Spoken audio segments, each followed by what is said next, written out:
This podcast is sponsored by Great White Hot Sauce. It's a small batch, handmade hot sauce made specially for you. So if you like hot sauce, you'll love Great White Hot Sauce. It's the hot sauce that bites back. Find it at www.trygreatwhite.com. Favorite albums. Everybody has one, or two, or three, maybe four. How about five? What are your 5 favorite albums? Well, on this episode, we're going to talk about our 5 favorite albums. Some might be popular, some might be obscure, some might be good, some might be bad. Well, that's your decision. Listen in and find out.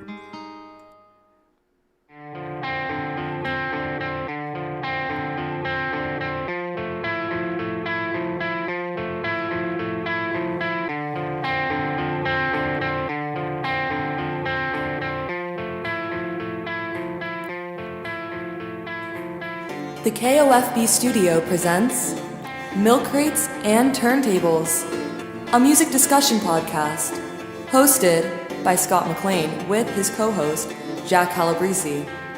Now, let's talk music. Enjoy the show. All right. Thank you, Amanda, as usual, for that wonderful introduction. Welcome to the episode for all the viewers and those that are listening in the podcast world. This is going to be a good show. I'm excited about this show. And let me start right off by saying, if you have a friend that likes music, if you're watching this live stream or if you're listening to this podcast and you have a friend that likes music, share this with them. See if they like it. Maybe they will, maybe they won't. But share it. If you like it, I'm sure they'll like it. Anyways, let's get on to the show. So this week's episode is 5 favorite albums. And we actually have a guest this week. For the first time on the show, we get a guest. He's a YouTuber. He's a Twitcher. And we'll bring him on. I'm not even going to say his name yet. I'm going to let you guys. I think he's famous. No, he's not really. But maybe he will be someday. And then we'll say we brought him on first. So anyways, without further ado, let me bring on somebody that isn't famous and will never be famous as long as I can help it. So, my co-host and my great friend, Jack Calabrese. Hey! Oh, jeez. How's it going, man? It's going good. How you doing, buddy? I'm good, although I am in the one room in our house that is not air conditioned. And up there in your part of the country, it's about 100 degrees today? It's 90-ish, yeah. Nice. South Florida was like, I don't know, 80-ish. Hair is all frizzy. Everything's sweaty. It's so hot, your hat is torn. But I don't know. So, all right, you ready to do a good show? No. Yes. Absolutely. Well, I know. Jammed at work, but, the podcast must go on. The show must go on. So I want to clean up a couple things from last week. Okay. Well, actually, I want to go back 6 episodes maybe when we talked about women in music. Yes. I've been thinking, and I've had a revelation. I've had an epiphany. I've had a change of mind. And knowing me, as you know me, that's not easy. That's not easy. But I did, I do have to bend the knee and say that I was wrong about Joni Mitchell. I was wrong. I forgot how talented she really is. I guess it's one of those, you grow up with it, you hear it, and you just, you underestimate it because it's always been right in front of you. Well, so I never really, I couldn't see the forest through the trees when it came to Joni Mitchell. Look, I think that Joni Mitchell is, in some regard, an unsung hero. I think she's underrated for her overall contribution to music. I mean, look, she's iconic. She's a legend. She's in the Rock and Roll Hall of Fame. She has the admiration and respect of many, many musicians. But when you think about the time that you and I had, kind of come up and grew up, it wasn't our type of music. We were kind of fed that you listen to hard rock. So it's easy to kind of to miss Joni Mitchell, but you can't deny the body of work, her originality. She's a tremendous, tremendous songwriter. All right, David I Crosby. have to interrupt you for a second. All right. Mr. Producer, can we get Jack a fucking cough button, please? He's sniffling. He's coughing. Now he's drinking tea. Jesus, Jack. Anyways, as That's you were yummy saying, tea. That's yummy tea. bourbon tea. You don't want to drive on this tea. Well, yes, Joni Mitchell is a fabulous artist, and I stand corrected. I will not So ever. let me wait a minute. Let me ask you something. Oh boy! That Mr. Stand to be corrected. Don't make Did me this- change did this- my mind again. Did this revelation occur because you did a little bit of research, or did you actually go and listen to her music objectively and made the decision because you were moved by her music? Were you moved sonically? Hey, you like that? Moved sonically. Oh, this is like your fucking negative space comment last week. Now it's. Were you moved sonically? Do you look this shit up before you come on the show? Like, anyways, turn your speaker down. Yes, ma'am. So, no, I actually went back and listened to her. I just turned the brightness down on my computer. Where's Scott, the IT guy, when we need him? I know where he is. He's I like eating tea. fucking pretzels and drinking Diet Coke, watching the show.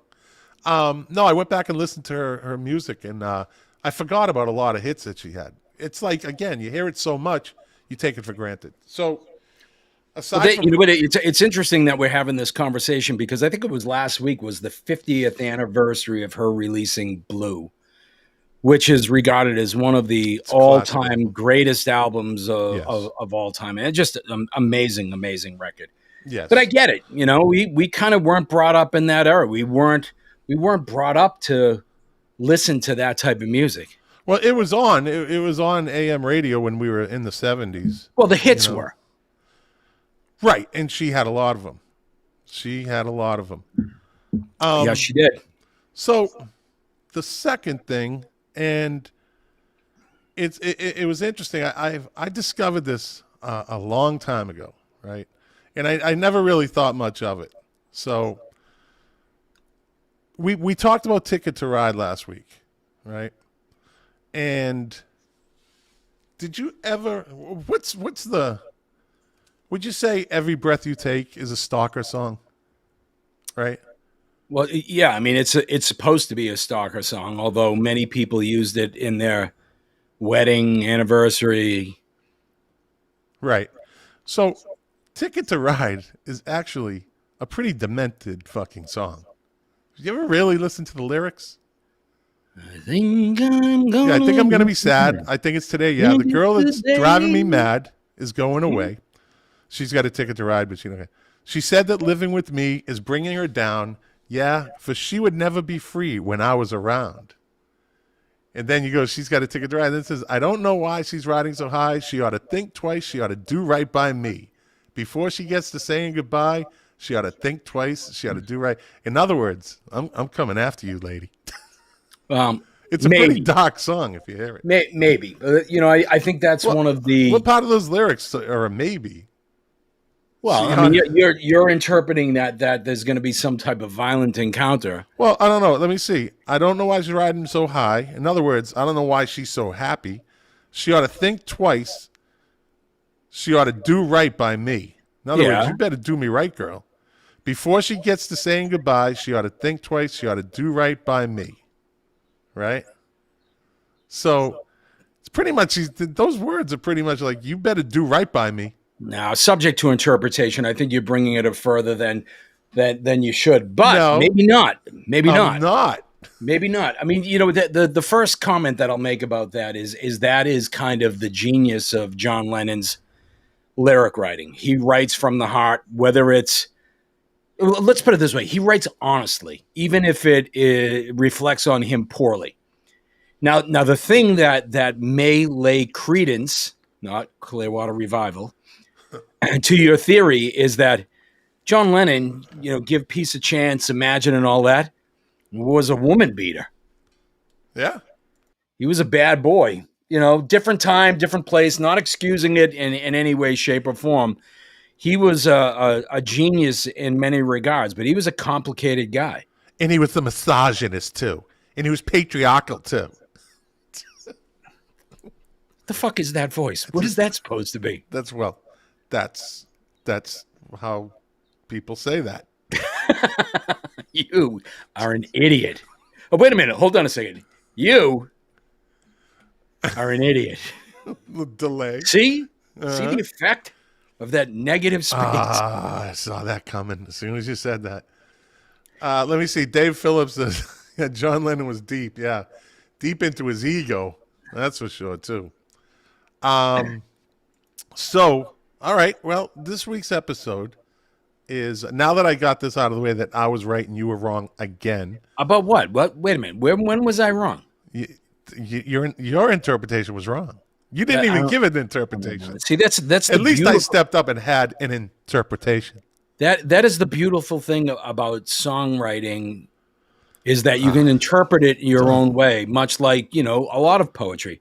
As a matter of fact, one of the things, since you brought up Every Breath You Take, Sting was not a big fan, or stated that he wasn't a big fan of music videos, because prior to MTV, when you listened to a song, you got your own visuals in your head. You used your own imagination, and you created your own story. And when MTV came around, they actually created that story for you and kind of ruined that aspect of it. It didn't stop Sting from doing video after video after video after video. They were not telling a story, dude. No. When MTV first came out, none of the videos made sense. None of it matched up to the music until like the late 80s into the 90s. But those early videos, like I always say, Haircut 100's Love Plus One. They're in the fucking jungle getting chased by cannibals. Yeah, and they're put into a giant... No. Hold on a second. Come on, tell me the story. Come on, tell me. If that song comes on, what goes through your head? What is the visual picture that you get in your mind? You get them in the jungle. But that's not the story. No. But what I'm saying is, if you had you said what Sting said. Hold on a second. If you had never had access or seen that video, your mind may have created something different, maybe even far better than what was actually created for you. No, I said. See, this is the thing that I'm trying to tell you, Mr. Potato Head. I said what you said, that Sting said about what he said was the video tells the story of the song. Now, you said that it doesn't. I said it didn't. So I said it doesn't do anything. So when you said that Sting said, I'm confused. You are a moron. Where did I just go with that? Okay, here's the reality of it, is that if you had listened to the song Love Plus One by Haircut 100, which to your point has nothing to do with the jungle, but when you hear that song, that's what you see in your mind. And what Sting was saying, and I happen to agree with him, is if the videos hadn't been created, you would have come up with your own imagery. Yeah, that's deep. Okay, sure. Okay, whatever. Okay, so listen, let's get on with the show. 5 favorite albums. Okay, now this is not an easy subject. Everyone might think, but when I was trying to pick these 5 favorite albums, I bumped them off. I added them back in. It's kind of brutal if you really have to break it down. As Jack walks away from the camera. There you go, buddy. Live streaming at its best. I needed a tissue. Needed a tissue. Oh, my. We're 15 minutes in, and you're a disaster already. Did you just blow your nose? Okay. Anyways, so we have a guest this week. We have a guest this week for the first time on the podcast. I met this guy through YouTube. He has a good YouTube channel. I found that he's a very interesting take on music. He's listened to upwards of 50,000 albums. Now I know for a fact just in the last 2 weeks, he's listened to at least 10 that I know of. So his name is Cole Cross. Let me bring him on. He's a YouTuber. His channel is The Music Hole. What's up, buddy? Hey, what's up? Thanks for having me on. Yeah, no problem. When I saw your Don't say thank You you, yet, guys- big boy. You guys just ruined Haircut Plus One for me. Now I think of the jungle. Love Plus One is I love the song. I never saw that video. Oh, you got to go back and watch it. So yeah, Cole is he's not significantly younger than us, but he's younger than us by maybe a couple of decades. I'm an adult now. I can safely not say young adult anymore. Cole, are you on this show because you want to talk music, or do you need us to buy you some beer? Oh my god. Both, please. Buy him some monsters. Jack, who some sang that? monsters. Who sang that song, Jack? I'm Sang an what adult song? now. I'm What an is it? adult now. I'm an adult now. I'm an adult now. I don't know. Canadian band. I'll let you hang on it. Anyways, Canadian I band? thought you were singing that Tiffany song. April Wine? no. Rush? Moving on. Brian Adams? Phil Kelly knows who sings it. So And I think we're alone now. I thought that's what you were singing. no. Well, he plays guitar, but he doesn't really. Anyways, so let's get this 5 favorite album started. I will kick it off. well, wait a with- minute. Wait a minute. We have This a is the guest. 4th time you said, "Wait a minute." Wait a minute. We have a guest. That Don't was- you think that we should let Cole kind of That tell was- us a little bit about himself? That was my time in the sun. Now it's over. That's it? Your 15 seconds of fame? That's it. All right. See you guys. Bye. So you both. It's just Look, it's great that we want to talk about your 5 favorite albums, but I'm intrigued. What's my 5 least favorite albums? Go. You say that you've listened to, or is it 50,000 albums? So I say the word check out very specifically because Okay. So does you that want me to mean, so explain are that? you, I'm sorry, say again? because I explain what I mean by that, like on my channel and everything. Because I use those words very specifically because people get really upset with me. So is it that people interpret that you're saying that you've listened to 50,000 vinyl albums and, it may be that you're actually just streaming different No, things? their problem is, so what I do is I listen to the first 3 songs, and what I'm trying to do is say to myself, do I think this is one of the best albums I've ever heard? And so 3 songs in, if I'm kind of like I'm bored, I just move on. So I say that to people, and they're like, "Oh, that's not how you do it. That's total BS," which is kind of true to some degree. But there's so many albums. There's like hundreds of thousands of albums. You can't listen to all of them, so you got to like figure out a way to do it. Yeah. So was this a goal right out of the outset that I'm going to intentionally listen to X amount of records with my goal of doing Y? So what happened was 3 years ago, I had no idea what the heck I wanted to do with my life. I was trying to be a Twitch gamer. I was trying to be a professional poker player, which I still do, the poker part. The gaming part was not working at all. So I was fortunate enough to have enough money where I could just research music 10 hours a day, every day, until I couldn't take it anymore. So I did that for like 3 years. And it just happened. It literally just happened to be about 50,000 albums when I finally like counted it. That's an awesome pretty, number. It's a pretty amazing thing. I mean, have you always been a huge fan of music? I mean, is this? Oh yeah. I'm always, ever since I was 18, I've always been interested in like pitchforks, new album reviews, or like rate your music. People have like their best albums lists and rate your music, or like Spin Magazine. I'm just always going through people's favorite picks. Yeah. Although eventually I ran out of them about like 5,000 albums in. So it's like, well, how do I find anything else? So it's actually a lot easier than you think. Like, for example, on Spotify, if you go to a band's page, there's a part that's called Fans Also Like. And you can just go down this rabbit hole of like just infinite bands that you've never heard of that are I've done apparently that with Amazon. So that. I'm curious to know, what was the thing that kind of set you off on your path of loving music? So if you go back into your childhood, so think back 2 or 3 years of the thing that really kind of pushed you into, like, I dig music, like this is my thing. Do you remember what it was? You mean like the earliest memory or whatever? What it doesn't necessarily have to be the earliest memory, but what was the record, song, band, artist that you were like, oh my God, I love music and I'm gonna pursue this? So I have very fond memories of my parents playing the Joshua Tree, Out of Time by REM, and then what is it, Brothers in Arms? The Dire Straits. They were always playing those 3 albums, and I just remembered like all the big hits. It was like, I didn't necessarily like register what this meant in like the grand scheme of things. I was like, oh, I like these songs. Yeah. And Scott, then, how does that make you feel that, he's talking about his parents playing music when he's a young kid and it's the records that we were listening to when we were. Yeah.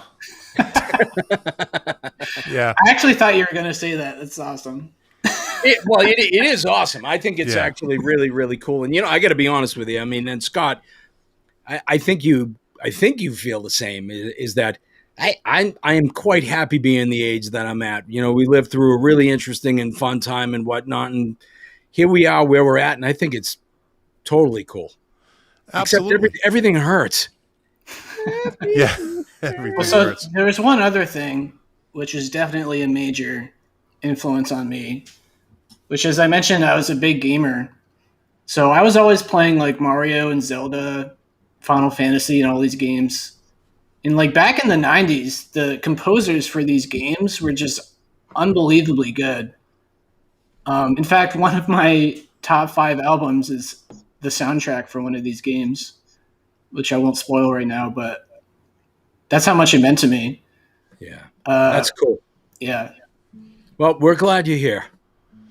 Yeah, I mean, you guys have an awesome podcast. So thanks again for having me on. Well, this won't be the last time you'll be on. I can guarantee you that, because anybody that has, we're always interested in people that are interested in music, and you have an interesting take on how you rate your albums. You make it personal, which you don't just go in and shred, or glorify. Well, can I say something about that? No. Anyways. Okay. Go on. So when I first started the channel, I didn't know what the heck I wanted to talk about exactly. All I knew was I really like these albums and I want to share them. Welcome to my world. So like, what do I say that could possibly be interesting to anybody? So early on, I kind of realized, well, if I play a song for you and you hate it, but I like it, there's almost no point in me trying to explain to you why I think it's so good. It's just kind of a waste of my time, in my opinion. So the more interesting conversation is, well, here's the song and this is what it meant to me, like from a thematic or lyrical standpoint or philosophical standpoint. Because for instance, I've never listened to an album, hated it, and then read some glowing review in Pitchfork and decided, oh yeah, of course. What was I thinking? Oh, well, critics and reviewers, but they're worth the paper they're written on. There can be transformations. Like I remember, and I think I might have told this story before, but the band Radiohead, critically acclaimed, and I loved some of their stuff and didn't really understand some of their stuff, but read over and over what a brilliant band they were. And I kid you not, I was literally cleaning out my refrigerator. And we had a CD player in a closet in our kitchen, and I had purchased In Rainbows because I was determined to kind of get this band. And I put on In Rainbows, and I listened to it, and I was like, I don't get it. Okay, let me stop you there. You and I actually had a kind of a running debate over that album. I loved that album. And you were like, it's a horrible album. You need to let me finish. No, I wanted to say I liked it first. That's what I wanted to do. All right, you win. Congratulations. Thank you. Let's move on with the show. Congratulations. Pick a pair of ears out of the box, Mr. Potato Head. Go on, Mr. Refrigerator Cleaner. Shut up. Go on. So I listened to it and just kept it on repeat. And I kid you not, after like the third time, I could not stop listening to that record. I fell so head over heels, deeply in love with that record. That it's to me, I know we're talking about our top five. That's definitely one of my favorite records of all time, and really turned me on to that band. And then I went and saw them live on that tour and was just completely fucking blown away. Yeah. Well, can I share another thought related? Sure. So I also firmly believe that, let's say the Beatles. So I'm like, oh, you never heard the Beatles, right? Someone might say that. Oh yeah. In my opinion, it really doesn't matter at all. Like it has no bearing on anything. So what I mean by that is my mom is a huge book fan. She's read like thousands of books, and I've read like 5 books in my entire life. So you could argue like, wait. 5 books your entire life? Well, I mean, I had English class with books, but I never read them. So the 5 books that you've read in your life, do you remember the titles of any of them? No. Okay. How about concerts, Cole? How many concerts have you been to? I've been to like maybe 6 concerts ever. And I can name them for you. Well, we would like that. All right, Jack so would like we've got Bob Dylan. I've seen these once. Did you like Bob Dylan? I wasn't even paying attention half the time. This was late 90s Bob Dylan. Oh, wait a minute. I'm sorry. That's for the podcast listeners. That's Jack imitating Bob Dylan singing. Okay, we get it. We get it. Back to you, Cole. Back to you, Cole. I saw him. I saw Sting. Fresh off the Brand New Day tour. That was fun. And then Sonic Youth, Yola Tango, Elf Power, which is a deep cut. And I think it was Built to Spill. I can't remember. See, I can't even remember. I think it was Built to Spill. So, wait a minute. Elf who? So there was a movement in the South in the late 90s called the Elephant Six movement with like Of Montreal, Elk River, Elf Power, Beulah, some other people, I don't know. Is that like Neutral Milk Hotel with I believe they were in. I believe they were also in it. Neutral Milk Hotel. I could be wrong about that, but Elf Power was one of them, and they were the first band I ever fell in love with in college. I just randomly found them in my college radio station. I was like, oh, I like this. So there you go, people. If you take one thing away from tonight's podcast, go and listen to Elf Power. Oh, you got to do that. Don't even watch the rest of this. Just go immediately to Spotify. Go right now. Jesus Christ. Run. I bring him on. I'm promoting his channel. He says, yeah, just turn the channel now. Just turn it off. You don't Just understand. go away now. Go away. Spotify around the country is going down because of all the people that are running to listen to Elf Power. And the fact Elf Power just made $1 billion on streaming right now. he just shooed the listeners away and the viewers. Go listen to Elf Power. Which, by the way, I was a college radio DJ for 5 years. That was fun. Well, there's a lot of albums right there. I'm pretty sure nobody listened to my show. So spinning vinyl? No, I mean, this was back when, I had my CD collection, and they had a CD library of about 3,000 CDs, which, by the way, here's another little fun fact about my life. So their CD library was completely unorganized. So if some guy called up and was like, hey, can you play this band that nobody's heard of? And we're like, well, I mean, I'll look for it, but I'll never find it. We might have it. So one summer, I just got so sick and tired of that. I just went in for a week every day and just alphabetically organized it. I was just so sick of it. So I have a question for you. So, we know that you're a little bit younger. In the millennial generation, like one of the things that I don't understand is when I go into a record store, or when I've gone into a record store hundreds, if not thousands of times, same with you, Scott, that Bob Dylan was listed under B. What? B? Oh, What? me? D? You are a moron. I put He first was name just talking first. about alphabetizing. He was just Yeah. talking about alphabetizing. Oh yeah, I didn't make that connection. When we were kids and you went into the record store, if it was an artist, Folk music. if it was an artist, they were listed under their last name.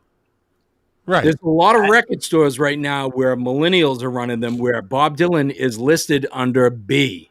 He's under B in my library. What do you Yeah, guys see do what I about it? mean? Stupid millennials. So Jimi Hendrix, where is he? What letter is he under? Jimi Hendrix. A for awesome. Okay, but really, where is he? He's under J for me. That's it. He's under J. That's what I'm talking about. The whole fucking well, world I is do that turning with upside certain. down. All the shit that I was taught to believe when I was a kid is all backwards now. Well, my collection is set up like a record store, as you've seen. You know, you can flip through them. I hate the looking at the spine. I got to flip through them. And there's a few that I put with the first name, but very few, you know. Anyways, can we get on with the show? The five. Since you asked so politely, yes. Yeah. Thanks, guys. I really appreciate it. So, what makes a favorite album? Right, that's the question. What makes it a favorite album? Something has to be connected to. This is how I view it. Something you have to have a connection to the album. There's a lot of great albums, and this isn't the 5 greatest albums that you know. This is your 5 favorite albums, and every one of these albums has something to it. There has to be a connection that makes it your favorite album, right? So Well, there has to be a. What's that? I was just going to say I have my own version. If you want to hear. Of favorite album, why it's a favorite album? Yeah, because I was thinking about it. Sure. And basically what I decided was a combination of it blew me away, obviously, and then how often do I actually listen to it? Because there's just so many albums from the 60s and 70s that blow me away that honestly I just almost never listen to for But no why reason. just because it blows you away? That's the only reason it's your favorite album? Like there's nothing linked Well, to no. it? Like you don't have a story behind it? Like Well, nothing like that? there are stories to some of these. Right. But mostly it's I also happen to play it like a lot. Yeah, I can look in that's iTunes. why it's a favorite album, right? Yeah. Well, no, because there's hundreds of favorite albums for me, but how many of them do I actually play all the time is what I ask myself. Okay. I see Anyway. that. I see that. Wait a minute, what is this? Perry came back, Jack, from last week, the guy you insulted. Hey, Scott, is that John Wayne Gacy clown picture? Wow. No, it's Captain Spaulding from House of a Thousand Corpses. Duh. Anyways. All right. My first favorite album. And what we'll do is I'll do one, then Jack will do one, and Cole will do one since he's the rookie here. So we'll just do it that way. I'm the young buck here. You're the young buck. That's right. You're the future. You're the future. Just the step first back one and up- shut up, you little prick. Exactly.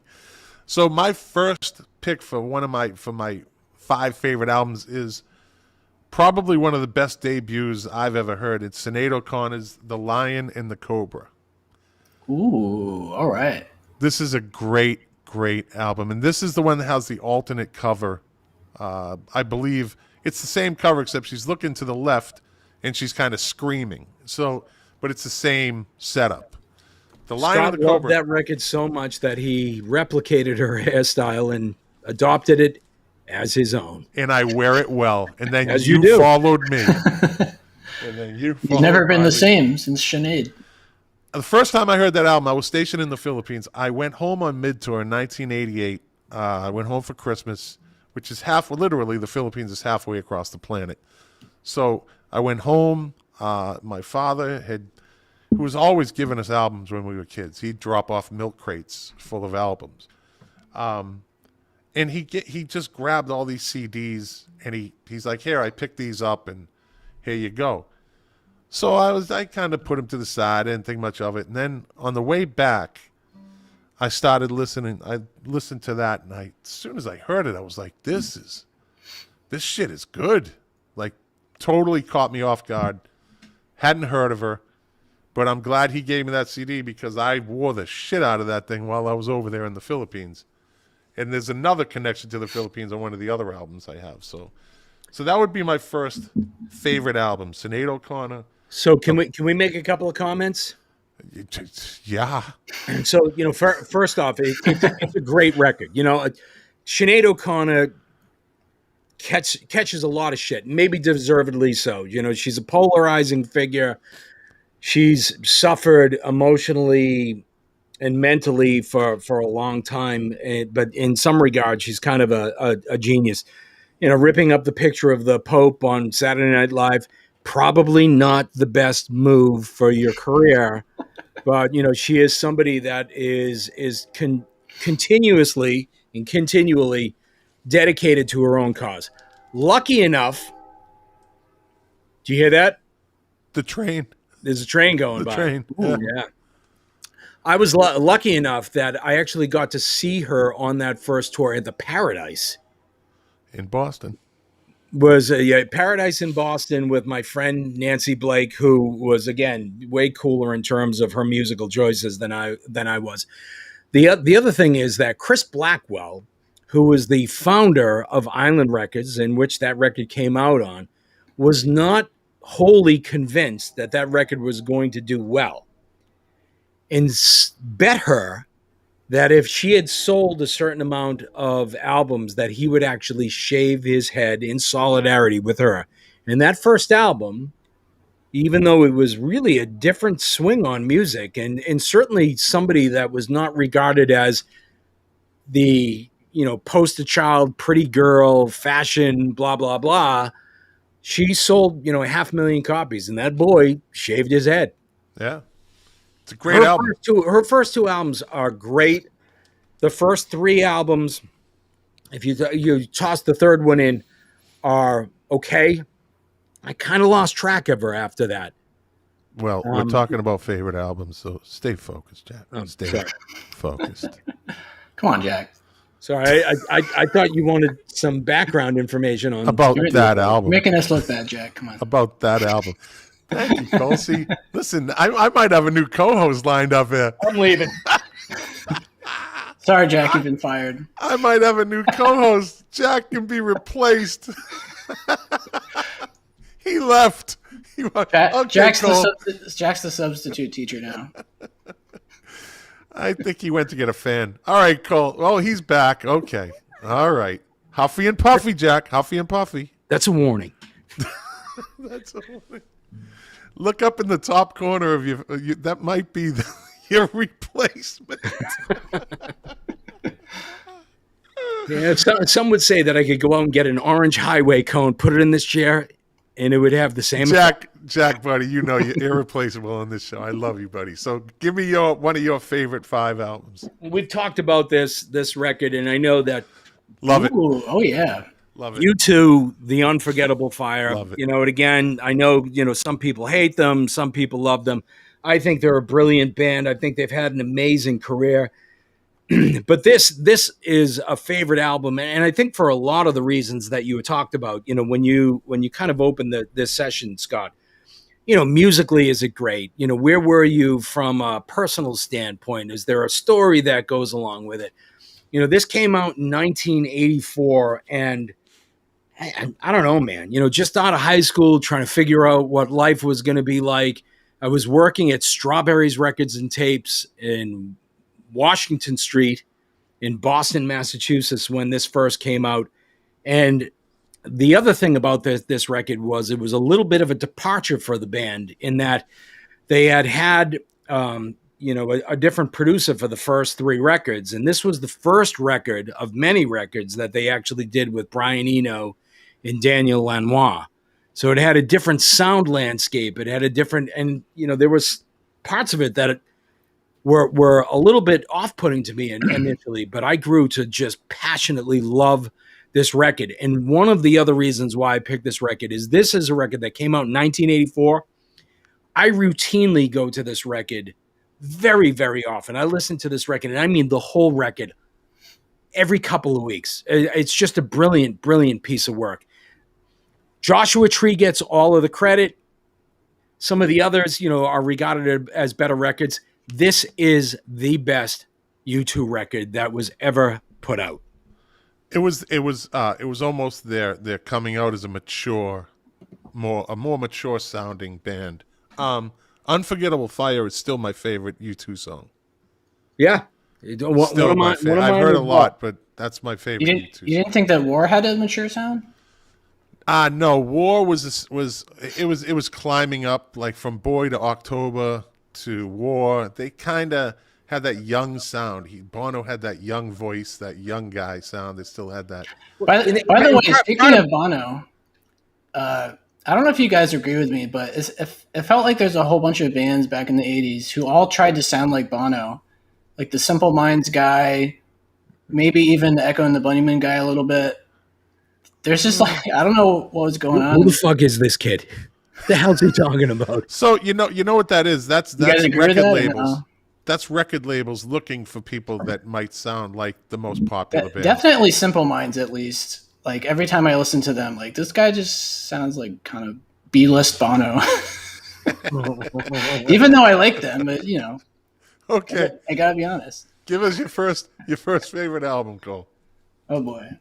So, but by the way, just so you know, and I just looked it up to be sure about it. Simple Minds actually formed before U2. Yeah, I think I couldn't remember, but yeah. So Bono probably was aping that guy. So take that, Cole. No, it's a fair thing. I think of bands like, there's some things that like the Alarm did that kind of remind me of U2. Some of the later stuff. And I think when you got into the 90s, there were a lot of bands that tried to emulate that sound. But go ahead. I'm sorry. Yeah. So what's your album, Cole?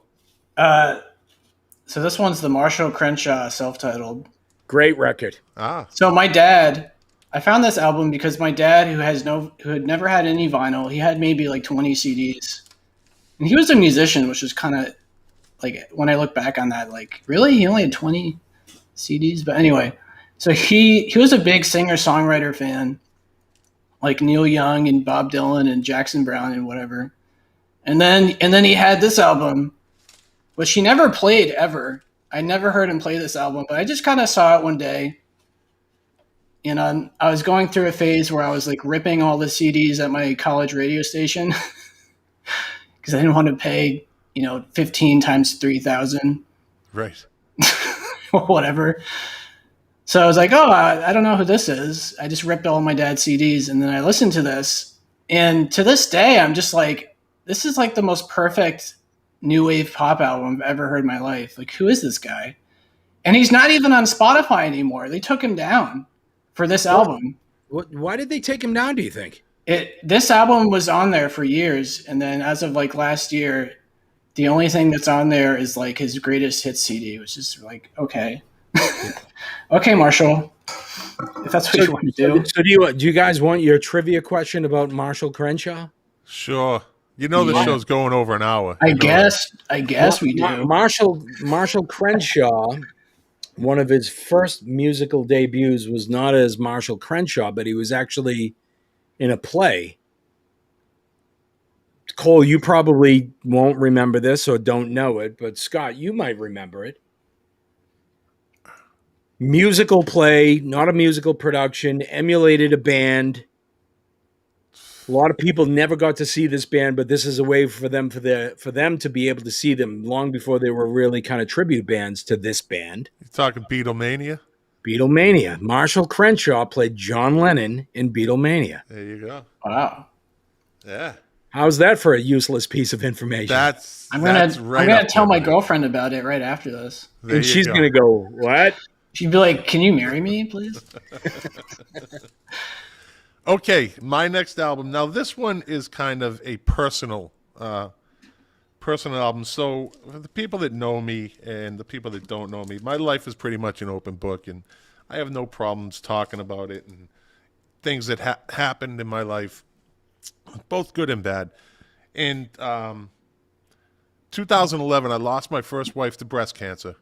So, and that's a whole that's a whole different topic. But it took me, I don't know.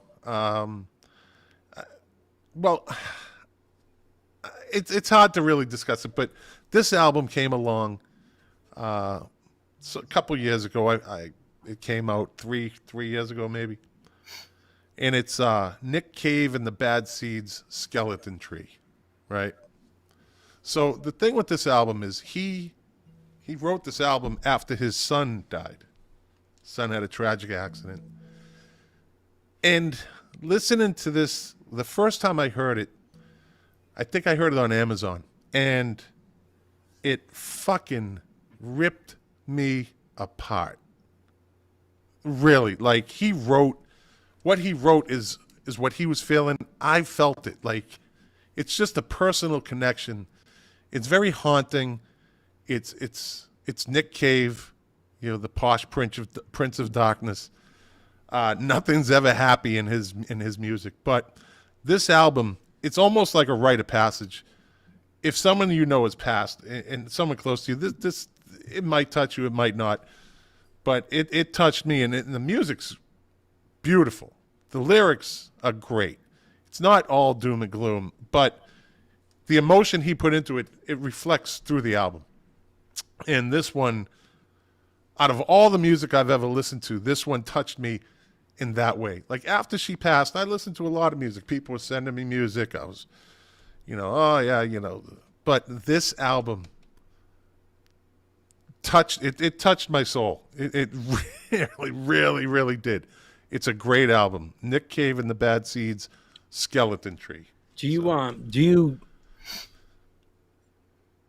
Is it hard for you to still listen to it?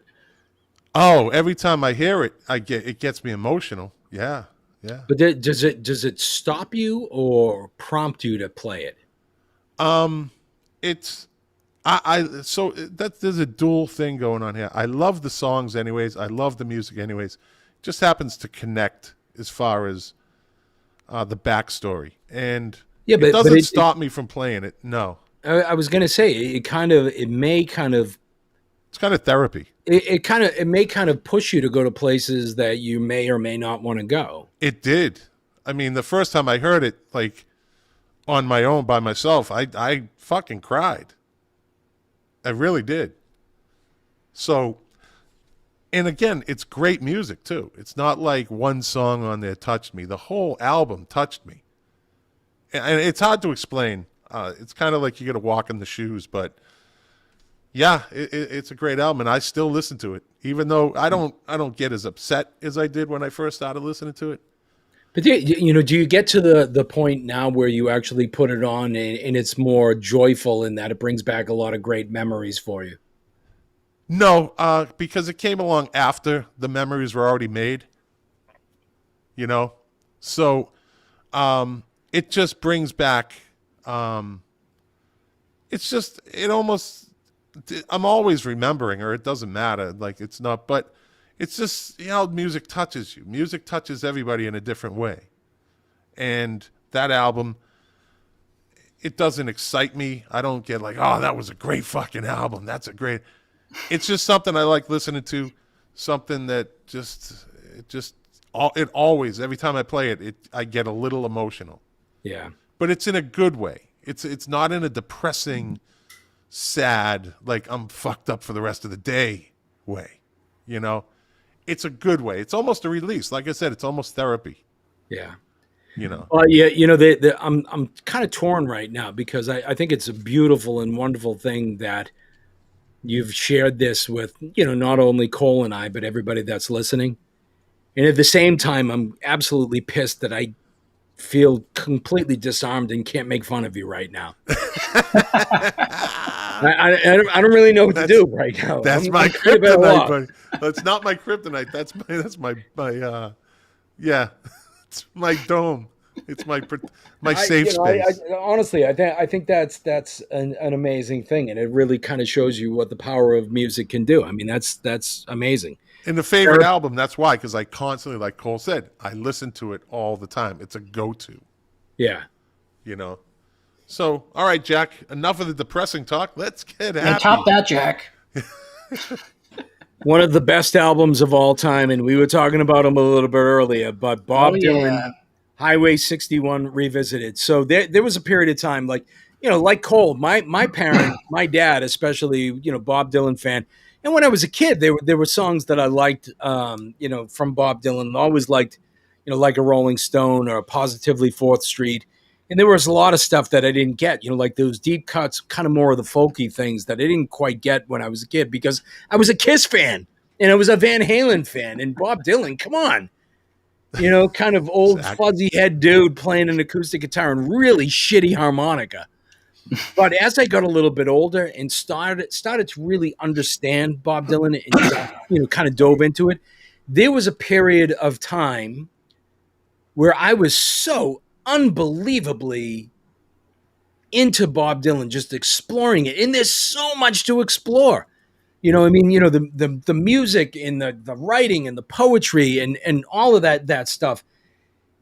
Those like 4 or 5 years where I was constantly playing Dylan were the 4 or 5 years that I was closest to being divorced.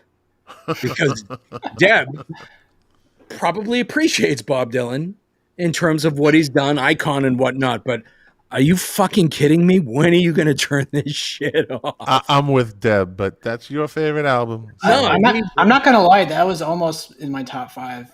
As it should be. This is a transformational album, iconic record. I mean, Like a Rolling Stone, Tombstone Blues, Ballad of a Thin Man. I mean, come on, Highway 61 Revisited, just like Tom Thumb's Blues, Desolation Row. This is a great, bold record. I mean, it took a fucking lot of balls to move out of the folk scene to be able to create this record. And it's a record, again, that... But why is it your favorite album? Why is it your favorite album? One of my favorite albums. Why is it one of your favorite albums? It is just a brilliant record. It's, iconic. It's historic. I think all of the songs on it are great. All of the songwriting is great. And it's one of those records that I find myself putting on a lot. Okay. Yeah. That How do you makes like it that? a favorite. How do you like that, Scotty? Huh? Well, that's what makes it a How do you favorite. like that? That's like a C+. All right, Cole. What obscure shit are you going to come up with now? Ooh. I love Magic Macaroni. They were great. I like this band called the Go-Go's a lot. Oh, there it is. I don't know if you guys have heard of them. And there it is. He's been watching. So this album was featured in my video I just made recently. It's my favorite album from the 2010s. I've never heard anything like it ever. It's like a post-apocalyptic journey where like this guy lives in some future hellhole, dystopian hellhole, and he's trying to get out. There's no lyrics on the whole album, but it's kind of like giving you that imagery when you listen to it.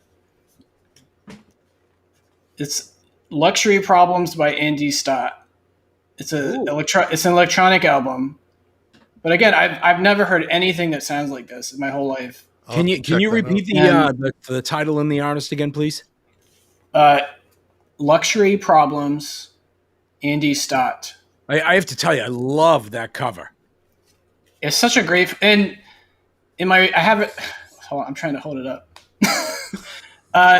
So I have a review for this album where I go in depth about like what I think the story is, and even like this photo kind of symbolizes a little bit of how like the main character in the story, I imagine, is like some guy in China making her iPhone so that this woman can make a perfect dive in Canada. Well, like I go a little bit too deep on it, but why not? You know what? I'm going to go and get that record. I'm sight unseen, unheard. That is going to be an awesome journey, and it better be fucking good, or I'm coming down to fiwn you. Better wherever be good, you are on the East Coast. Somewhere on the better be East good, Coast. or I'm never invited back. Cole lives in fucking parts unknown. He's like a wrestler. I'm from Ethiopia, guys. He won't tell us. It's somewhere near the Atlantic Ocean. In this corner, weighing 165 pounds from parts unknown. I'm currently in Namibia. I don't know if you've ever heard of Namibia before. Okay, All right, Scotty, lay it on us. my next one might be one of the best albums of the '90s, at least top 5 best albums of the '90s. Hole, Live Through This. Great, great. I listened to it again today. She is a fucking rock star. I don't care what anybody says about, oh, she stole the lyrics from Kurt Cobain. He wrote them. I don't care. People have been stealing lyrics from other people. People have been writing for other people forever. It could Courtney have been a Love. Led Zeppelin album. Courtney Love is a fucking rock star, and that album is a rock star album. Every track from start to finish is just fucking 100 miles an hour, kick ass. Great, great music. Great singer, great band. It's one of those albums I can listen to it over and over again. Hole, Live Through This. Heck yeah. Crickets. That's fine. Jack, you're up. Cool album, bro. No cricket. It's a great record, and it is whether people want to admit it or not, it's a seminal album of the '90s. Oh, it's a great fucking album. Courtney Love, love her, hate her. Young people know that album. They do. The people I meet, and it's a hard record. Yeah. It's edgy. Absolutely, and her voice makes it edgy. The driving you, like I said, almost every song except for maybe Miss World, and Miss World picks up it. Doll Parts isn't really 100 miles an hour, but great album, great songs. Miss World. So there's rumors that Hole is going to reform. Would you go see them? Absolutely, I would. Have you seen them? No, I didn't. I was in the military during that, and I had no money to go to concerts like you, smoking dope. Brad month in the country and going to concerts. Back in the day, did you find Courtney Love attractive? I did. I think she is attractive. And she has a unique look. She has one of those kind of like a Lauren Bacall. Nothing really works, but it all works together. So, not Lauren Bacall. I mean, what's her name? Fuck is her name? Anyways, some model. I was more She's got a gap tooth. Lauren Hutton. Lauren Hutton. There you go. Lauren Bacall was the prettiest woman ever to grace Hollywood, by the way. Lauren Bacall. Hutton. Yeah, E.F. Hutton. Okay, next, wherever we're going. We're going over an hour, I know that. Where it began. Okay. So let's stop right here. It's Neil Young's greatest hits. Neil Diamond's greatest hits. Volume 2. So, a greatest hits album? I mean, no. It's your choice. I'm not. It's not my choice. I was doing it as a joke. Although I have to tell you, guilty pleasure. That was my top 3. I fully embrace that I own this record, and I fully embrace the fact that I play this record probably more often than I should. Yeah, I got a Neil Diamond box set. We're coming to America. Okay, give me your freaking album. All right. Talked about this many times on this show. Dude, that's the number one, isn't it? This is absolutely one of the greatest albums of all time. Marvin Gaye's What's Going On. Yeah. This is one of those records, at least for me, that you drop the needle on and you listen to it until it's done.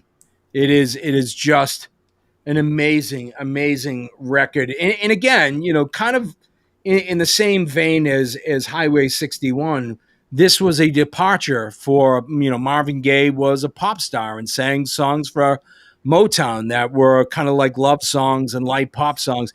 And he got very introspective and very personal and, was looking at the political climate and the economic, the ecologic climate.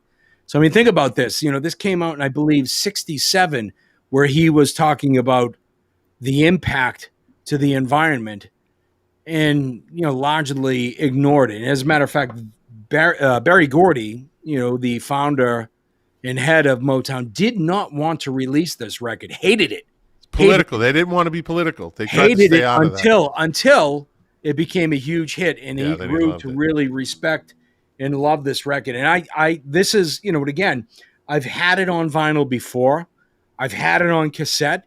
I've had it on CD, and I've had it on vinyl again. And this is a record that I play often. So even though I might not regard it as like the flashiest album or the best album or but it's a record that I go to a lot, just a lot. I just think it's incredible. But did you buy it digitally? I have listened to it digitally on Spotify. I have not paid to download it. I may have stolen it on Napster at one point. But They're listening. For those people that are listening, the song, Mercy, Mercy Me and What's Going On. But you should pour a glass of wine, sit down, throw on headphones if you have them, and listen to the record from start to finish uninterrupted. It is an incredible, incredible experience. I think the majority of the people would agree with that. It's a great album. Great album. No doubt. Cole? Oh my God. Wait, it's me already? There's only fucking 3 of us on the screen. So this is an 80s album. 2 of us has just talked. So, okay. I think I zoned out. So Jack! He zoned out on Jack. I totally zoned out. I was like, what's going on? Cole, take your Ritalin. Take your Ritalin, brother. Okay, so zoned out on you. This is an 80s album. I discovered it a year and a half ago. But according to my iTunes statistics, this is my most played album ever in the history of me having iTunes, which is a long time. So the band is called Felt, and it's the strange idols pattern in other short stories. It's like Jangle Pop. Wow. From England. It's the most unbelievably good Jangle Pop record I've ever heard in my life. So when did this come out? 84, I think. Scott, do you know this record? No. I only know about this record because allmusic.com gave it a perfect rating like a year and a half ago. And I was like, oh, okay, let me check it out. And then I was like, dude, I gotta tell you, never heard of these guys on here because he's bringing a different perspective other than the same shit that you and I keep digging up. Well, I gotta be honest because, like I said, that Bob Dylan totally almost made it. There's so many albums by like the Beatles. Yeah, that probably could have been on here. Bob Dylan out so you could move in Felt in Elfia or whatever else it was that you were talking about earlier. Well, because this one is my most played album ever, apparently. I didn't even realize that until today. I can't wait to listen to these records. I cannot wait. Well, you guys have that new Spotify playlist, so we should pick some songs. Absolutely. Yeah, Cole, send me the... except for, of course, the Marshall Crenshaw, which is like, what is he doing? Yeah. Well, pick... What does he think? He's Prince now? He doesn't want his music on Spotify? Cole, tomorrow send me a track from each one of these albums that you want to put on the playlist. So my next album is a fantastic album. I have a tendency, if you've seen, so this is my 4th album, and once again, it's a female singer, as I have a propensity to like them for their uniqueness and their sound and their vocal styles. But this album, Jack, I don't know if you have this. I think I've told you to get it or listen to it. But Nico Case, Blacklisted. Fucking great. She's amazing. On what, I mean, you want to hear Cole, this is so... I've heard you listened to that, you reviewed that live stream the other night with the lady singing, and it's kind of that soft, and I was saying like her voice wasn't really... Oh, the last one I did? Yeah. She was okay sometimes. I don't know if you've ever heard Nico Case. But wait, wasn't she in the New Pornographers for a bit? Very good, Cole. Very good. She was. One of my favorite bands. Yeah, but solo, this album, you might want to review this album because this album is a bomb from start to finish. It's kind of like alternative country in a sense. But her voice is so bold and big and pure and crisp, and the production of it, the sounds, the steel guitars, and the whole thing. It's just a great album, and I can listen to this over and over and over again, and I do. Nico Case, Blacklisted. So give it a review, Cole. I recommend it. I'll check it out. Yes, you will like it. You definitely will like it. So Jack's unprepared again. No, I'm not. Jack, you're holding us up. Come on. Jack. Fucking Cole's auditioning here, by the way. Ooh. Sticky Fingers. Sticky Fingers. So, Very good. this is a struggle Great. for me because I keep going back and forth between Sticky Fingers and Exile on Main Exile Street. on Main Street. My brother And Colin Exile on Main that. Street, certainly, deeper album, double record. But, Sticky Fingers is a monumental achievement. And you talk about the arc of the band in terms of their creative ability.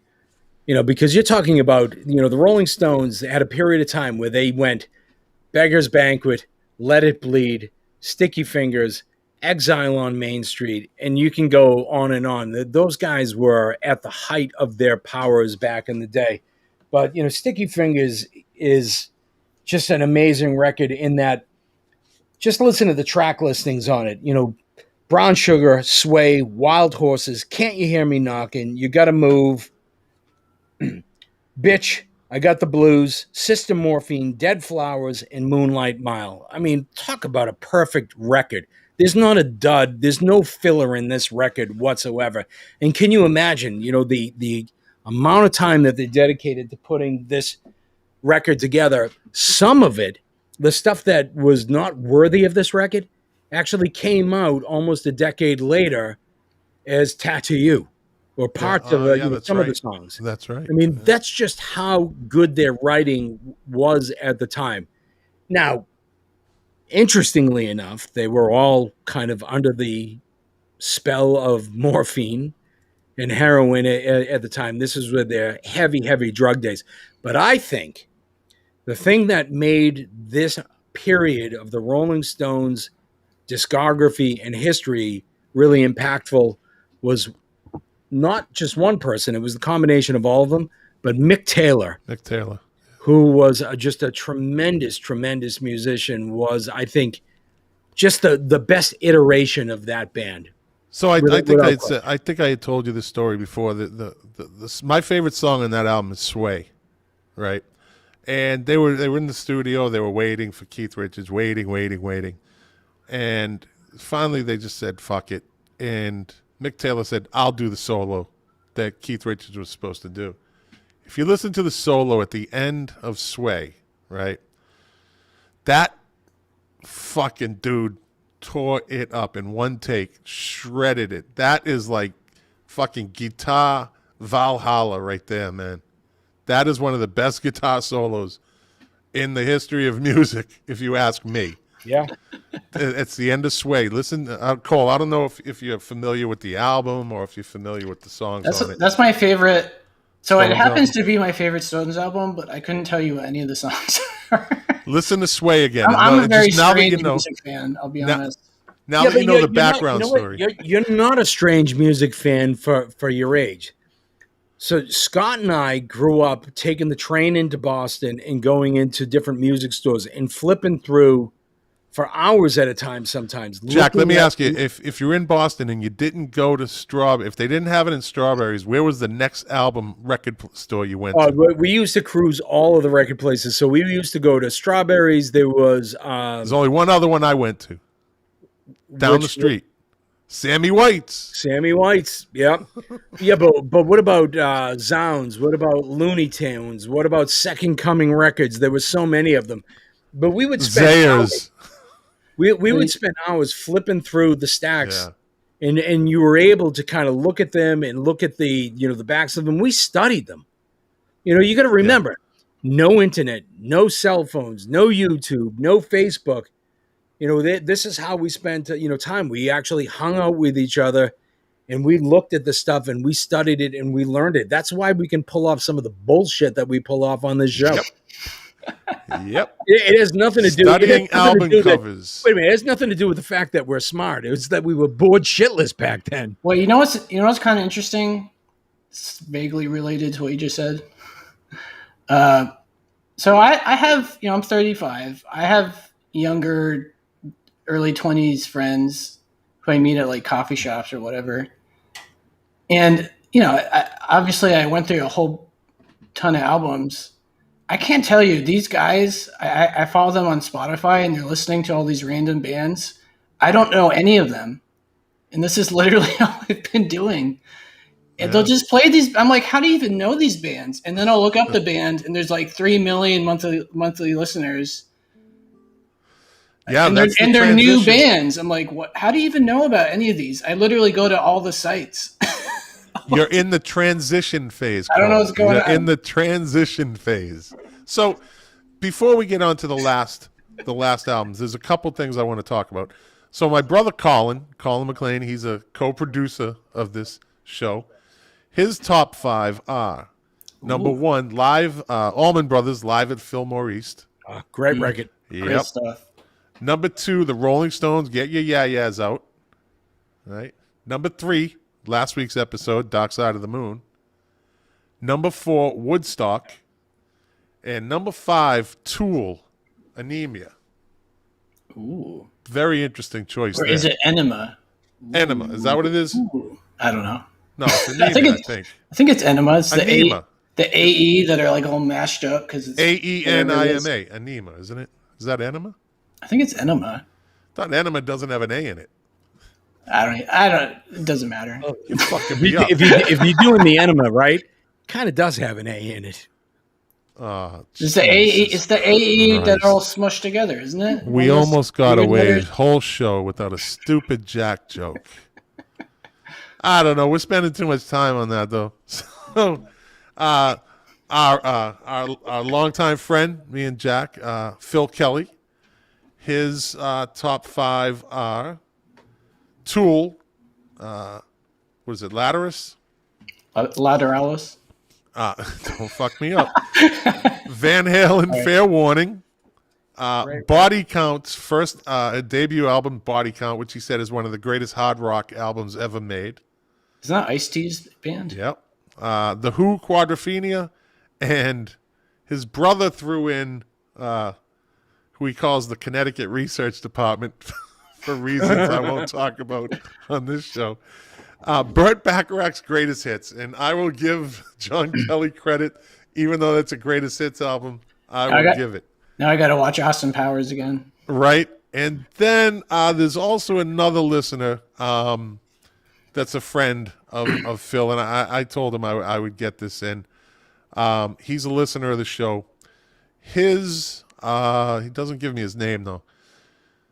His 5 albums, Allman Brothers, An Evening with the Allman Brothers, The Black Crowes, The Southern Harmony, Oh, great record. Great record. Dave Matthews Band, Under the Table and Dreaming, Frank Sinatra, A Swinging Affair, and Rolling Stone, Sticky Fingers. That's number 2. Ooh. So I got those in. So, Cole, as far as you were just talking about, these kids and what they're listening to, and you've never heard it, and you listen to almost everything.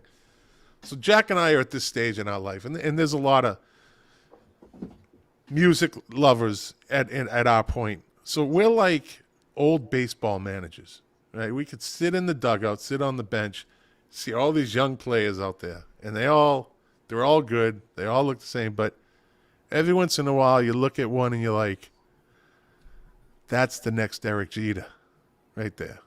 Like we can just pick it out, like what's good. Like we can scroll through and listen and we've heard it all. Whoa, stop. What's that? Like that's how we view music now. Yeah. Like we can scan through everything. It's just we just know what we like and we know what's good. And I think listening to music I'm 57, so I've been listening to music for 51 years.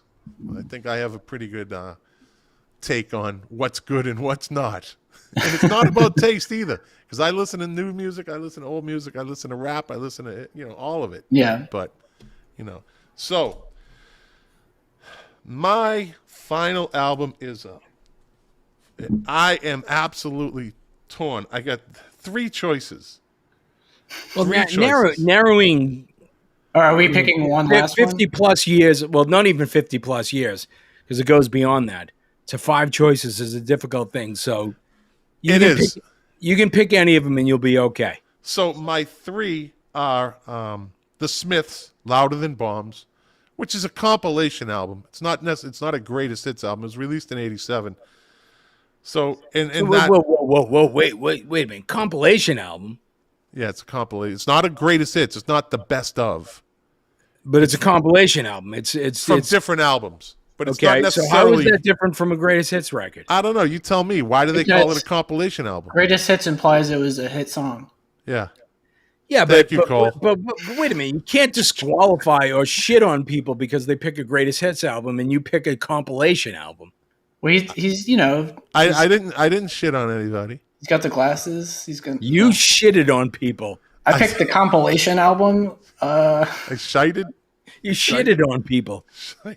So, well, it's the Smiths, and you know I love the Smiths. The other one is the Water Boys. This Is the Sea. That's a phenomenal. I listened to that thing for 16 hours on a plane coming back from the Philippines continuously. It's just a phenomenal album. Or the Pretenders' first album. I am absolutely like, it's like Sophie's Choice here. It's not going to affect my life. You know what? We talk about that Pretenders album a lot, on the show. But in all fairness, it deserves more recognition than it's one of the greatest albums ever made. One of the greatest albums, and it. Is it now well known or something? I thought it was. It's not. I think it's well known, but I don't think that it gets the legendary status that it deserves. It's not Fleetwood Mac's Rumors with like all the teens. Because all the teens in their vinyl collection videos that I look up every day, it's all like Lana Del Rey and Lorde, Del Rey. And then Fleetwood Mac's Rumors, and then back to like Harry Styles. Yeah, but Fleetwood Mac Rumors is a brilliant piece of work. No, I just mean it was on like a TikTok viral video like 2 months ago. So now every teenager has Rumors. Yeah. Well, it's just like, for a period of time, there were a lot of teenagers that were wearing Ramones shirts that had never heard of the Ramones. Yeah, because the Ramones suck. Anyways, really, they suck. Really, dude. I was listening to Rock and Roll High School. I'm like, what the fuck is this? Rock People just jumped on the bandwagon. No. You don't listen to Rock and Roll High School. Listen to the Ramones debut record. Listen to Rocket to Russia. I'm not getting into this conversation. Come on, Scott. I'm not getting into this conversation. Nope. I can't believe you can't say that the Ramones suck. I just did. You want me to say it again? Iconic band, Rock and Roll Hall of Fame, been around for a long time. You may not like them, but that does not mean that they suck. The greatest 2-minute songwriters ever in the history of music. I mean, they're no Go-Go's, but... That's true. That's true. They're not. I would choose the Go-Go's over the Ramones. How many bands did the Ramones inspire? The Clash? I don't care. I don't care. We now have Green Day because of the... see? And that's another reason I hate them. Green Day is a great band. I like Green Day. They're I'm going to go with... in a way now. Can you two... You know what this is like? This is like when you have a friend, then you meet I love Green Day. Don't you love Green Day, Cole? Green Day's great until they weren't great. Hey, you know what? Check this out. You want to talk about Green Day? I'm muting both of you. See, I just muted them right now. So, because we're live streaming. Right now, they're both muted. They're in the penalty box for being assholes, right? Jack's playing his guitar, but nobody's hearing this. This is why being the host is like being the king of the podcast. Now, I'm going to bring Cole back. Cole, do you promise to be nice? Am I out of the penalty box? Don't mention Green Day and you'll stay out of the penalty box. What, Blue Weekend? What was it? You're back in the penalty box. You're done. You're back in. Jack. Hi, Scott. There you go. Welcome back to the show. How are you? I'm good. There you go. See, Cole? See, Jack learns. Jack learns. Third time's the charm with me. So, anyways, I'm going to go with, I guess I have to go with the Pretenders. The Pretenders is just such a great album. And there's a story there, but it's not an important story. It's just a memory, but it's just a great album, start to finish. The only song I did. The only song. Whoa. The only song I B-roll didn't footage? like on it. The only song I didn't like on it originally was Space Invaders, but it actually grew on me over time. It is definitely the weakest track on the record. Yeah. Which It's is like just- most bands' best track. Good point. It almost doesn't fit. No, it doesn't fit. It was like a filler song, but Yeah, it almost doesn't fit. But so what were you woeing me about? I wanted to hear. You said that there was a story to it. I wanted to hear the story. Well, it's not really a big story. Like I graduated in '81, and I got like this boom box for graduation, and I got this Pretenders cassette only because I heard Brass in Pocket. So I'm like, all right, I'm gonna go buy this cassette. I had the album, but I bought the cassette, and I wore that thing out, man. That summer, I wore that cassette out. I would be out in front of my house, sitting on my front porch in the morning, just listening to that whole cassette. I'd listen to it all day. It was like nothing I'd ever heard in my life at that point. Really, it was like nothing I had ever heard to that point. And I think maybe Chrissy Hind was the reason I started leaning in the direction of female singers in bands, because I had a crush on her too. She was like that sleazy hot. She was sleazy hot. She was a beautiful, powerful woman. But She you was a guys never force. would have lasted. Never would have lasted. She's a big vegetarian. I would have kicked her. And to she's the got that curb, red man. leather jacket on. I would have kicked her. Isn't to that the funny? curb. She's a big vegetarian, but She's she wears vegan, leather. Jack. She's vegan like Morrissey. So get it straight. goodness. Know your facts. It's vegan. It's vegan. Excuse me, sir. Whatever. Jeez. Jack, All right, give us all your right. fifth I'm album. I'm gonna go kind of obvious, but a little bit outside. And again, I think the trying to limit a music lover's choices to 5 is next to impossible. But again, I'll present this record as is intended in that I listened to it a lot. I didn't find it until a little bit later, in life, but just to kind of throw a little bit of a different mix into it is John Coltrane's Love Supreme. Just ridiculous record. I mean, the guy was an absolute genius. My Just an brother, absolute- my brother came close. He said, "I guarantee you, Jack picks like fucking Miles Davis at the at the opera house or some shit like that." He said, Hey, Came close. sometimes you just got to go outside the box a little bit. You got to kind of expand a little bit. "Well, outside the box, Cole has made us feel like we live in a very small box, and he owns the negative space around it." This is the box you guys are in. Yeah. You Oh, see it? Jesus! Put us in an Amazon I'm box. at the box. You're right there. He's got an Amazon box. That's Hey, how I. you know what? I will. This is I'll take, this is how I film my reviews. I have my camera on an Amazon box to get it higher. He's high tech. That's how low budget I am. in terms of a Love Supreme, I'll concede that it's kind of a cliche record. It's probably in most people's top 10s that listen to jazz. Sorry, Right. Colin. And But me too. I don't the listen. reality of it is it's a cliche for a reason. It's a brilliant record. A little bit different, but just I love it. It's your favorite album, not mine. So, huh? Yeah, It's if that's your what favorite you want to album. pick. I mean, Yeah. Have you guys ever listened Exactly. to Well, it? if that's what you wanted to. Have you guys ever listened to it? Have you ever listened to it? No, and I won't. I have. Why? I have a Why long time would you ago. be And it was so great. close-minded that you wouldn't listen to it? I don't like jazz. How do you know? I've listened to jazz. I'm not. Have you ignorant. listened to this album? Ah, here we go. Let's zero it Have in. you listened to this album? Then you don't fucking know, you giant moron potato head. I love jazz, but I almost never listen to it. If that makes any What sense. the fuck does that mean? Yeah, but wait a minute. That's like, dipshit over I here. love spaghetti, but I don't go to Italian restaurants. Well, no, The because looting ruler of this show, a music show, says I won't listen to it. How? Why would you say that? It's idiotic. Okay, I'll listen to it. Jesus. Scott is too Okay. good for jazz. That's what he's It's Huffy and Puffy again. You have just 2 just weeks in made a row. everybody that's listening to this podcast dumber by your comment. Yeah, because You should I'm be not ashamed of yourself. because I'm not listening to. help your Excuse me, John Coltrane and the Love Supreme. Well, here we oh, go. it's so marvelous and wonderful. Oh my God, It's a great record. Were you just quoting that sketch? He's like, that was quite possibly the dumbest thing I have ever heard. Yeah. And may God have mercy on your soul. You want to go in the I did penalty the box, best job I could.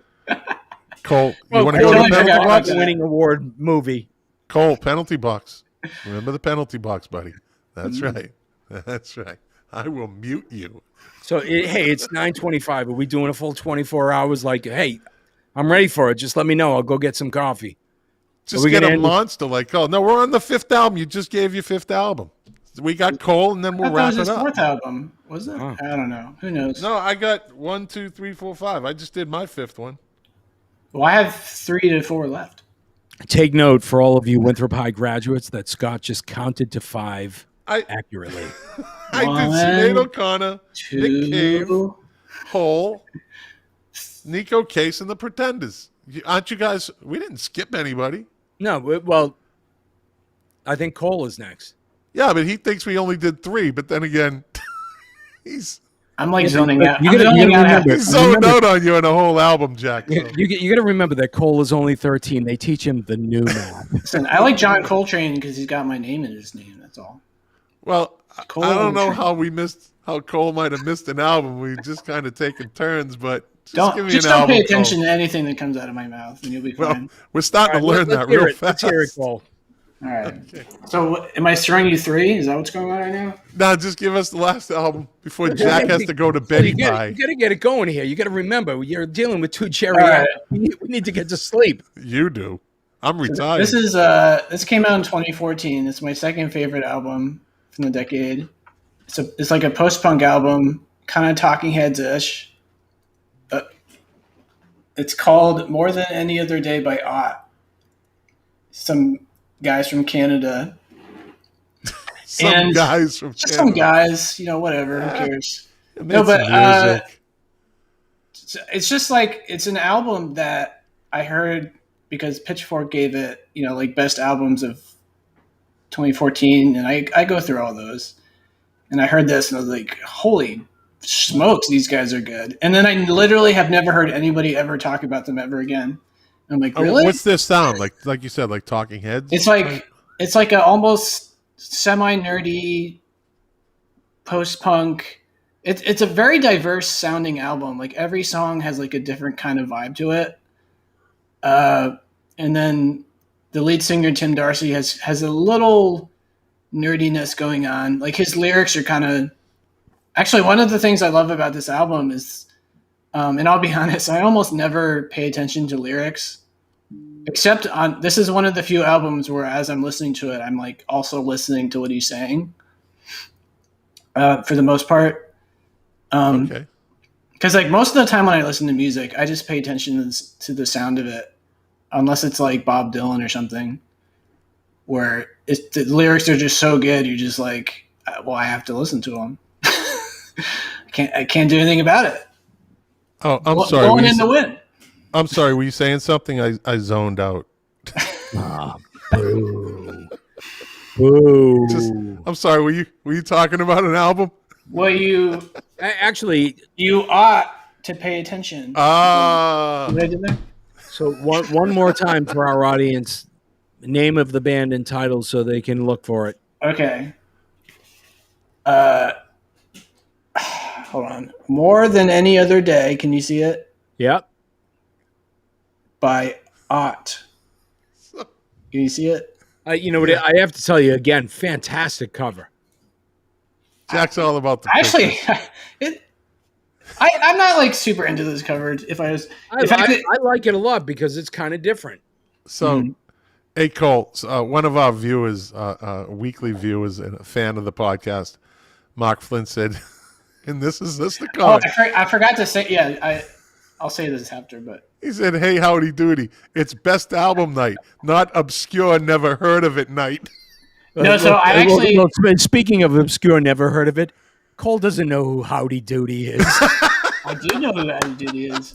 My dad was obsessed. There you That was go. his favorite show. He had a song that he wrote called "How to Do It Now." All right, that's a little fucked up, Colt. It's just facts. That's all right. Next time you got to bring your dad on. Jack, No, you got to put a tune to that. You got to put a tune to that. I'm glad that Mark brought that up because I was going to bring that up. Where like I'm not picking these because they're super obscure. Like they just happen to also be the ones I would pick.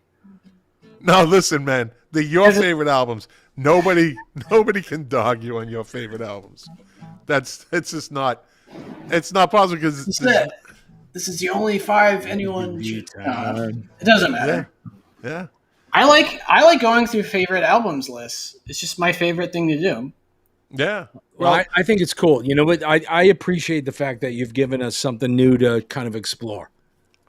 So I'll listen to Art before I listen to fucking John Coltrane and Love Supreme. You're an idiot. You are an idiot. You're an idiot. And on that note, let's wrap this 90-minute marathon. Since we won't be on next week. I might be just releasing a past podcast just to fill in for the 12 people that listen.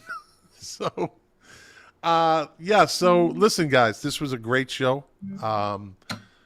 90-minute marathon. Jack should have been in bed a half hour ago, but Cole, stay on. Jack, stay on. Here's my outro from Scott the IT guy, and that's all she wrote, everyone. Thanks everyone for watching and listening.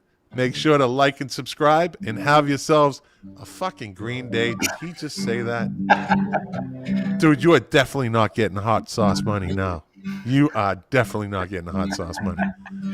Jeez, he stabbed me right in the back. And here I was, he thought he was on Team Scotty. But, all right, everybody, listen, thanks for watching. Thanks for listening. And we'll see you live in 2 weeks.